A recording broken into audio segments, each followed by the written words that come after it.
Kazibari heritage স্টেটে আপনাদেরকে স্বাগত। পুরনো ঢাকার এই ২০০ বছরের পুরনো হাভেলিতে আ অতিথিরা আসেন পুরনো ঢাকার ইতিহাস, ঐতিহ্য এবং এই হাভেলির অনেক গল্প শুনবার জন্য। আমরা সেগুলি তাদের কাছে উপস্থাপন করি। আর একটি ভিন্ন আঙ্গিকে আমরা পুরনো ঢাকার ঐতিহ্যবাহী খানা-দানা এবং শাহীভাবে রান্না করা উপস্থাপন আ আ করে করা হয় তাদের কাছে। এবং তারা এই খাওয়া-দাওয়া পুরনো ঢাকার খুব উপভোগ করেন এবং এরপরে পরবর্তীতে তারা বিভিন্ন ইতিহাস ঘুরে, ঘুরে দেখেন।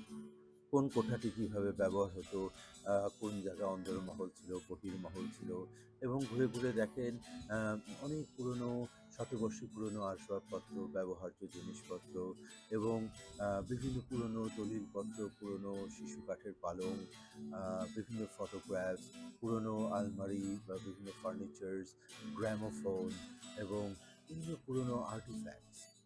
৩০০ বছর পুরনো মহিষের শিংয়ের এবং হাতির দাঁতের খিলানের নকশাময় বাক্স, আ স্বদেশী আন্দোলনে এসে ২০০ বছর আগের রূপোর বা পাড় শাড়ি, আ চন্দন কাঠের বাক্স ইত্যাদি ওনারা ঘুরে, ঘুরে দেখেন। বিভিন্ন আ জায়গায় তারা তারা ছবি তুলেন। বিভিন্ন পুরনো ঢাকার ব্যাপারে অনেক কিছু তারা জানতে চান আমার কাছে। আপনারও দাওয়াত থাকলো আমাদের কাজীবাড়িতে। আপনারা আসবেন।